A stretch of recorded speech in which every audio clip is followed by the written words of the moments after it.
जी हाँ दोस्तों, Nikola Tesla का ऐसा सपना था कि वो ऐसी टेक्नोलॉजी बनाए जिससे वो दुनिया के हर घर, हर हिस्से में वायरलेस इलेक्ट्रिसिटी ट्रांसफर कर सकें, बिल्कुल रेडियो वेव और वाईफाई टेक्नोलॉजी की तरह। अगर ऐसा हुआ तो आपको अपने फ़ोन की चार्ज करने की ज़रूरत नहीं होगी और ना ही उसमें बैटरी होगा। वो फ़ोन डायरेक्ट ही वायरलेस चलेगा।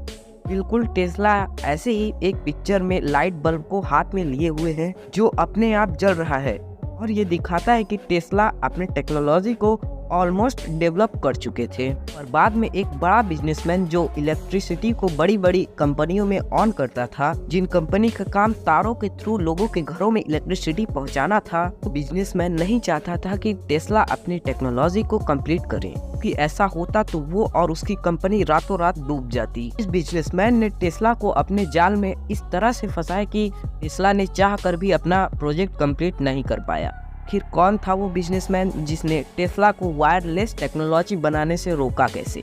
आज की इस वीडियो में हम इसी के बारे में बात करने वाले हैं। तो दोस्तों, वीडियो को देखने से पहले अगर आपको हमारी वीडियो थोड़ी सी भी पसंद आए तो वीडियो को लाइक कीजिए और चैनल को सब्सक्राइब करना ना भूलें। के दिमाग में यह ख्याल आता ही होगा कि वायरलेस इलेक्ट्रिसिटी ट्रांसफर करना बहुत ही आसान है, लेकिन छोटे लेवल पर वायरलेस इलेक्ट्रिसिटी ट्रांसफर करना बहुत ही इजी है, क्योंकि हमने आपने काफी बार किया भी है। तो दोस्तों, ये है टेस्ला टावर, जिसे वार्डन क्लाइफ टावर भी कहा जाता था। इसे टेस्ला ने साल 1901 के दौरान अमेरिका के लॉन्ग आइलैंड में बनाया था, जिसका काम इलेक्ट्रिसिटी को पृथ्वी के वातावरण और जमीन के जरिए दुनिया में फैलाना और वायरलेसली पहुंचाना था। इलेक्ट्रिसिटी को वायरलेस ट्रांसफर करना टेस्ला का सबसे बड़ा ड्रीम प्रोजेक्ट था। साल 1890s के दौरान टेस्ला ने इलेक्ट्रिक चार्ज और अर्थ की नेचुरल फ्रीक्वेंसी पर एक्सपेरिमेंट करने शुरू कर दिए थे। फिर टेस्ला का ये मानना था कि अगर सही फ्रीक्वेंसी पर अर्थ की फ्रीक्वेंसी के साथ मैच करके में अल्टरनेटिव करंट इंजेक्ट करा जाए तो अर्थ में जाने वाले ये चार्ज अर्थ की नेचुरल फ्रीक्वेंसी के साथ मिलकर एम्पलीफाई होगा, पूरी पृथ्वी में फैल जाएगा। पृथ्वी के अलग अलग कॉन्टिनेंट्स में इस तरह के टेस्ला टावर को लगाकर उस चार्ज को वापस से यूज किया जा सकेगा और टावर के ऊपर लगे डिवाइसेस के जरिए उन्हें पृथ्वी के वातावरण में मौजूद इलेक्ट्रिसिटी कंडक्टिविटी लेयर के जरिए वायरलेसली हमारे घरों के इलेक्ट्रिक डिवाइसेस तक भेजा जा सकेगा। इस तरह से जैसे आज के मोबाइल टावर काम करते हैं, बस यहाँ पर फर्क इतना है कि यहाँ रेडियो मोबाइल सिग्नल नहीं बल्कि इलेक्ट्रिसिटी ट्रांसफर की बात हो रही है। ये दोस्तों देखते हैं वायरलेस इलेक्ट्रिसिटी के कई सारे प्रूफ जो टेस्ला द्वारा प्रोवाइड करे गए थे।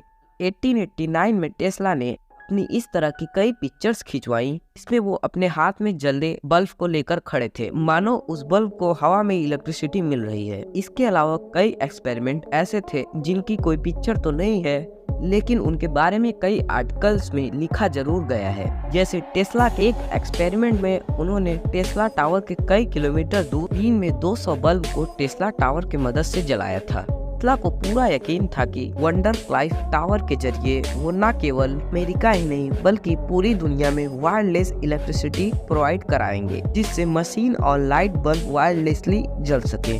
वातावरण के जरिए करंट आपके घरों तक पहुंचाएगा, उससे आपको करंट लग सकता है। शायद आप बोल रहे हैं कि निकोला टेस्ला एक जीनियस थे और उनके पास इस तरह के प्रॉब्लम का ऑलरेडी एक सोल्यूशन था, जिसमें पृथ्वी के वातावरण में करंट तो होगा लेकिन वो इंसानों को लगेगा नहीं कि टेस्ला टावर काफी ज्यादा हाई फ्रीक्वेंसी में इलेक्ट्रॉन को वातावरण में रिलीज करता था, जिससे आपके घरों में अल्टरनेटिव करंट से ऑपरेट डिवाइस तो चल सकते थे, लेकिन ये हाई फ्रीक्वेंसी इलेक्ट्रॉन्स आपके शरीर में नहीं जाएंगे, चाहे आप इनसे घिरे क्यों ना रहें, क्योंकि ये इलेक्ट्रॉन्स हाई फ्रीक्वेंसी के जरिए आपके शरीर के ऊपरी हिस्से पर फ्लोट होते हुए सीधा अर्थ में चले जाएंगे, जिस फिनोमिना को स्किन इफेक्ट कहा जाता है। टेस्ला ने अपने एक आर्टिकल में लिखा कि उनका आइडिया इतना रिवोल्यूशनरी है कि दुनिया में होने वाली सभी जंग रुक जाएगी, जिससे हम इतनी तेजी से साइंस के फील्ड में ग्रो करेंगे, जिससे हम पृथ्वी के वातावरण में सन के एनर्जी को कंट्रोल एंड हार्नेस कर सकेंगे। लेकिन यहाँ पर सबसे बड़ी ये प्रॉब्लम थी कि टेस्ला को अपनी आइडिया को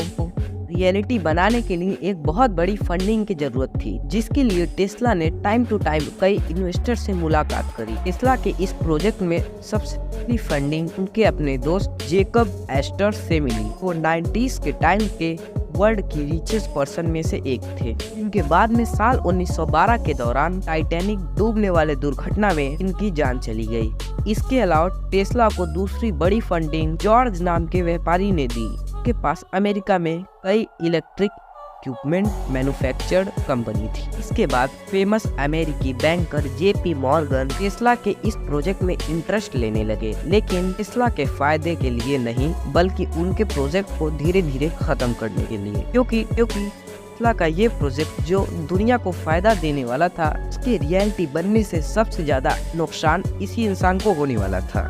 आखिर क्यों? मार्च 1901 जेपी मॉर्गन ने टेस्ला के साथ एक कॉन्ट्रैक्ट साइन करते हुए उनके पूरे प्रोजेक्ट में फंडिंग करने की जिम्मेदारी ली और उनके प्रोजेक्ट में $1,50,000 देते हुए उनकी कंपनी में 51% इंटरेस्ट के साथ ओनरशिप ले ली, जो कि एक बहुत बड़ी डील थी, क्योंकि आज अगर इसको कैलकुलेट करा जाए ये लगभग $5 मिलियन होगी, जो कि इंडियन रुपीस में ऑलमोस्ट 40 करोड़ होगी। अब इतने पैसे मिलने के बाद टेस्ला ने अपने प्रोजेक्ट को रियलिटी में बदलने का ठान लिया, जिसके लिए उन्होंने बहुत से जनरेटर ट्रांसफार्मर को खरीदना शुरू कर दिया और अमेरिका के लॉन्ग आइलैंड पर एक 200 एकड़ का फार्म खरीदा। लेकिन यहाँ पर जब टेस्ला ने अपना प्रोजेक्ट शुरू करा था तो इसमें शुरुआत में काफी समय लगा और इस समय तक उनके कई कंपटीटर रेडियो सिग्नल्स को वायरलेसली काफी दूर तक ट्रांसफर करना शुरू कर चुके थे।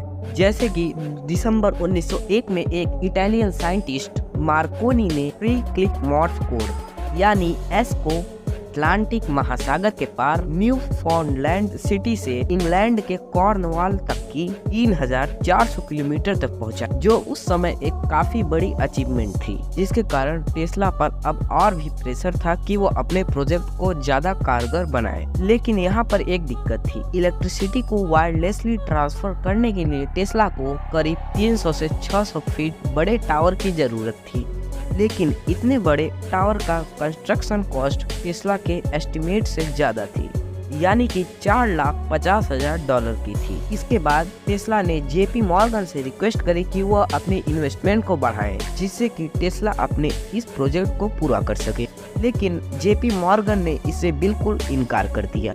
अब जेपी मॉर्गन, जो टेस्ला के कंपनी का सबसे बड़ा शेयर होल्डर था, जो टेस्ला के इस प्रोजेक्ट में सपोर्ट नहीं बल्कि एक रेजिस्टेंस बन चुका था। तो देखो, जेपी मॉर्गन जनरल इलेक्ट्रिकल का मालिक था। कंपनी का काम पूरे दुनिया में वायर के थ्रू इलेक्ट्रिसिटी पहुंचाना था। साथ ही साथ मॉर्गन ने इलेक्ट्रिक वायर और रबड़ बनाने वाली फैक्ट्री, जो इन तारों के लिए इंसुलेशन बनाती थी, और कई बड़े बड़े स्टील मैन्युफैक्चरिंग और टिम्बर मिल्स खरीदे हुए थे। और इसके साथ साथ मॉर्गन के पास दुनिया भर में कई कोल माइंस भी थे। और ये सारी की सारी कंपनी केवल एक ही चीज पर डिपेंडेंट थी, वो थी इलेक्ट्रिसिटी वायर के थ्रू आपके घर पहुंचने पर। और अगर टेस्ला एक ऐसी टेक्नोलॉजी बना देते जो केवल वायरलेसली इलेक्ट्रिसिटी को रेडियो सिग्नल की तरह आपके घर तक पहुंचा, अगर ये सब संभव होता तो दुनिया को इलेक्ट्रिसिटी की बड़ी बड़ी कंपनी की जरूरत नहीं होती। इसका मतलब जेपी मॉर्गन की ये कंपनी टेस्ला के इन्वेंशन से पूरी तरह से बंद हो सकती थी। ऑफ कोर्स ये ऐसा नहीं चाहता था, इसलिए जेपी मॉर्गन ने ना तो टेस्ला के प्रोजेक्ट में इन्वेस्ट करा और ना ही दूसरों को करने दिया। इन सब चीजों के बाद टेस्ला काफी बड़े डिसऑर्डर में चले गए और इस डिसऑर्डर के चलते टेस्ला की डेथ हो गई 7 जनवरी 1943 में, जो काफी मिस्टीरियस थी। तो ये थी टेस्ला के वायरलेस प्रोजेक्ट की एक एंडिंग। तो दोस्तों, आखिर में मैं आपसे एक सवाल पूछना चाहूंगा, अगर हमारे पास टेस्ला की ये वायरलेस एनर्जी होती तो आज की दुनिया कैसी होती? आप हमें कमेंट कर जरूर बताएं। तो दोस्तों, आज की वीडियो में बस इतना ही। आगे मिलते हैं तब के नए इन्फॉर्मेटिव वीडियो के साथ। अगर आपको हमारी वीडियो पसंद आए तो वीडियो को लाइक कीजिए और चैनल को सब्सक्राइब करना ना भूलें।